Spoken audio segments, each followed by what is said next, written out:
Oke, selamat pagi kepada yang mendengar pemandangan kami. Jadi sebelum saya memulakan pemandangan ini, saya ingin memperkenalkan diri. Nama saya Reyes dari Kumpulan 3. Jadi kumpulan saya akan membentangkan tentang topik konsep asas moral.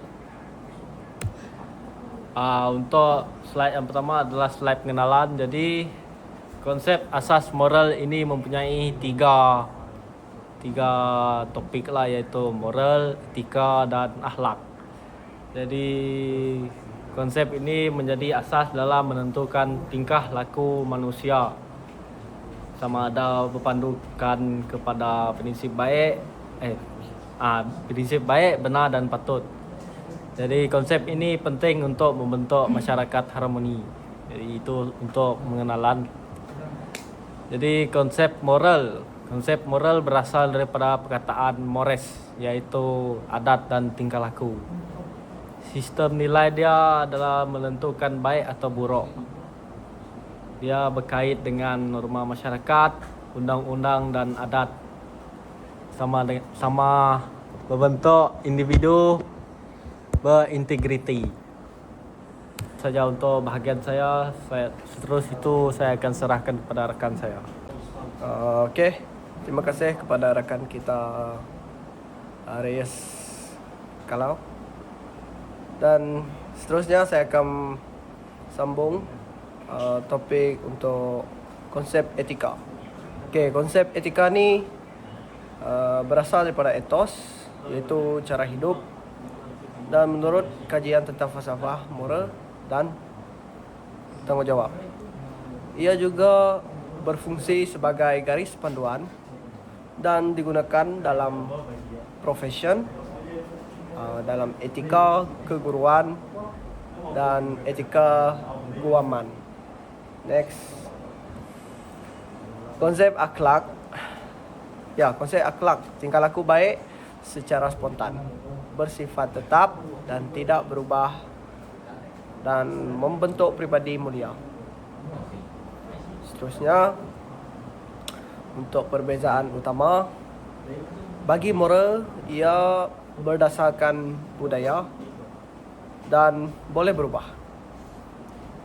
Bagi perbezaan utama untuk etika, garis panduan profesional lebih sistematik. Akhir sekali, untuk akhlak, ia berdasarkan agama dan bersifat mutlak. Okey, saya akan serahkan kepada rakan saya. Sebelum itu saya akan perkenalkan diri dulu. Nama saya Elvin Sriki Anak Puntang. Saya daripada DIK 1. Terima kasih kepada rakan saya Elvin Palus. Next, saya akan terangkan apa itu konsep-konsep yang dapat diterapkan. Antaranya adalah konsep baik. Konsep baik ini memberi manfaat dan kebaikan serta memberi kepuasan kepada individu. Seterusnya, konsep baik ini juga bergantung pada konteks penggunaan. Seterusnya, konsep benar. Konsep benar ini berdasarkan fakta dan bukti yang kukuh. Seterusnya, konsep benar ini mempunyai kebenaran yang boleh diterima, serta konsep benar ini juga terbagi kepada tiga, iaitu mutlak, saintifik, serta relatif. Seterusnya, konsep patut. Konsep patut ini bermaksud sesuai atau wajar dilakukan. Seterusnya juga bergantung kepada masa, tempat serta situasi. Dalam konsep patut ini juga memerlukan kebijaksanaan. That's mean bijak memikirkan sesuatu yang rasional lah, macam tu. So seterusnya saya akan serahkan kepada rakan saya. Okey, selamat salam ke rakan saya. Di hari ini saya akan mentangkan tentang pernyataan normatif. Pernyataan normatif adalah mengandungi nilai baik, buruk, betul atau salah.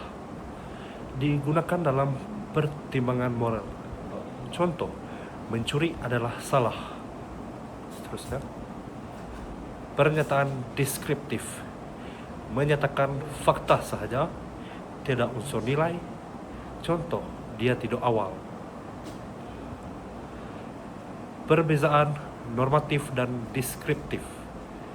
Normatif ada penilaian nilai berkaitan moral, deskriptif pula tiada penilaian berdasarkan fakta. Saya akan serahkan kepada rekan saya yaitu Gabriel Saung. Okey, terima kasih Cyril. Seterusnya kita lihat kepentingan moral, etika dan akhlak dalam kehidupan kita.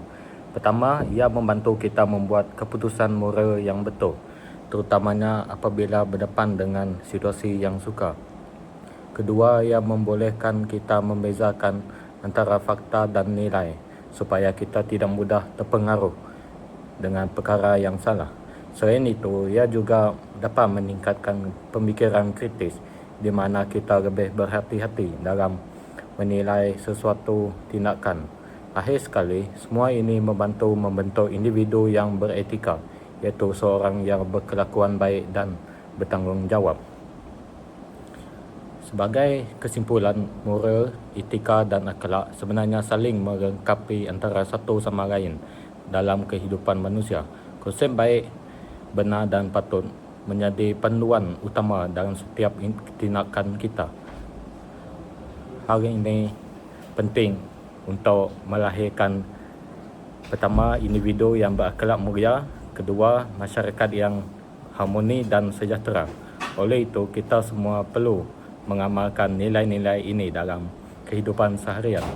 Itu saja daripada kumpulan kami. Sekian, terima kasih.